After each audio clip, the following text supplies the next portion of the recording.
Now Sri Shivananda Tiwari.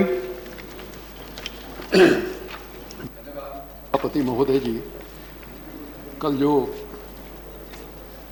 पूंछ sector में भारतीय फौज के 5 जवान मारे गए, बिहार रेजिमेंट के वो थे, उनके इस हत्या पर देश के अंदर जो गुस्सा है, क्षोभ है, उसके साथ हम और हमारी पार्टी अपने गुस्से और क्षोभ को जोड़ते हैं। सारी बातें आ गई हैं उपसभापति महोदय। मुझको ये लगता है कि हमारे देश की हालत जो है वो, इसके पहले 2 जवानों के सर काटे गए। उस समय हमारे नेताओं का बयान आया कि 2 के बदले 20 सर काटो। आज जो है 5 जवान मारे गए। आज ये बात हुई कि 50 सर काटा जाए, 50 लोगों की हत्या की जाए।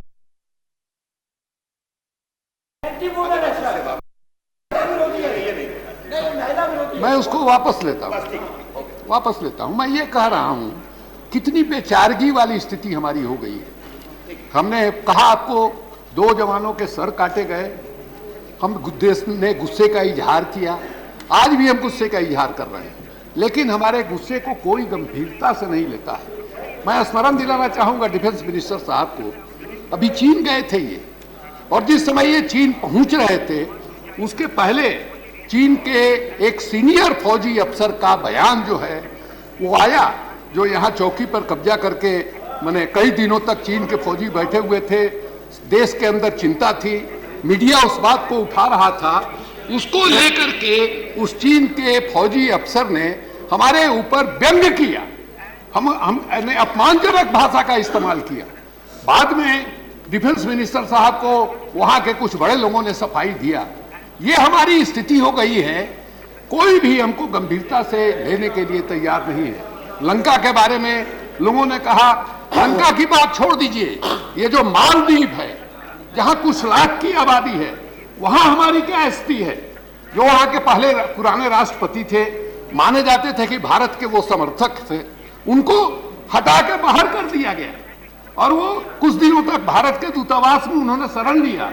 मालदीव ने कहीं से ये परवाह नहीं किया कि हम जो ये कार्रवाई कर रहे हैं उसका भारत पर क्या असर पड़ेगा। हम लोगों की स्थिति यही हो गई है। ऐसी स्थिति क्यों हुई है उपाध्यक्ष महोदय, इस पर भी विचार करने की जरूरत है। और हमको लगता है कि हम लोगों ने अपने आप को अपनी नजरों में इतना गिरा लिया है।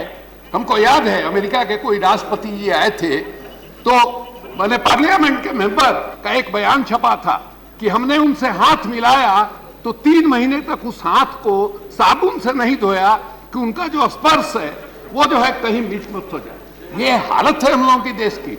अमेरिका के आगे हमारे राष्ट्रपति को किस ढंग से बेइज्जत करता है। हमारे एमपी और मिनिस्टर जाते हैं, नंगा झाड़ी होती है। क्यों जाते हैं लोग अमेरिका? अमेरिका के वीसा के लिए लोग परेशान रहते हैं कि हमको वीसा दे दे अमेरिका हम चले जाए, गंगा स्नान की तरह हमको पुण्य प्राप्त हो जाए। ये हालत है हमारे देश की और हमारे देश के नागरिकों की। कौन हमारी इज्जत करेगा? कौन हमें प्रतिष्ठा देगा? कौन हमको गंभीरता से लेगा?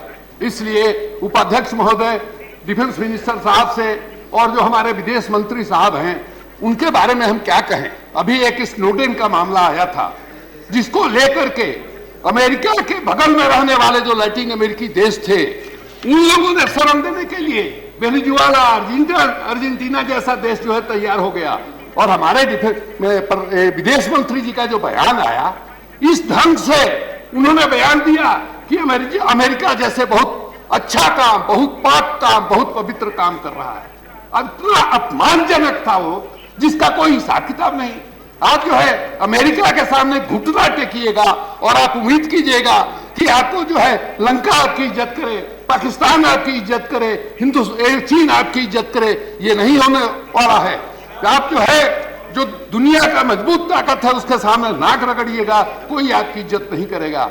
आप अपनी नजरों में अपने इज्जत को बढ़ाइए, तब आपके समाप्त पड़ोसी भी कीजिए। आपकी इज्जत करेंगे। नहीं, तिवारी जी, हम कितना भी हल्ला करते रह जाएं, तिवारी जी, 50 नहीं 500 लोगों का गर्दन उतारने की बात करते जाएं, सब कहेंगे समाप्त कीजिए। उनसा गुस्सा है प्लीज हिंदुस्तान का और हिंदुस्तानी संसद का। इसलिए पहले तिवारी जी, अपने आप को हम बदलने की कोशिश करें, तभी जो है लोग हमको गंभीरता से लेंगे, हमारे यस, पड़ोसी तिवारी जी, हमको गंभीरता से लेंगे। धन्यवाद। इसी के साथ आपको धन्यवाद धन्यवाद देते तिवारी। हुए मैं अपनी बात खत्म करता हूँ।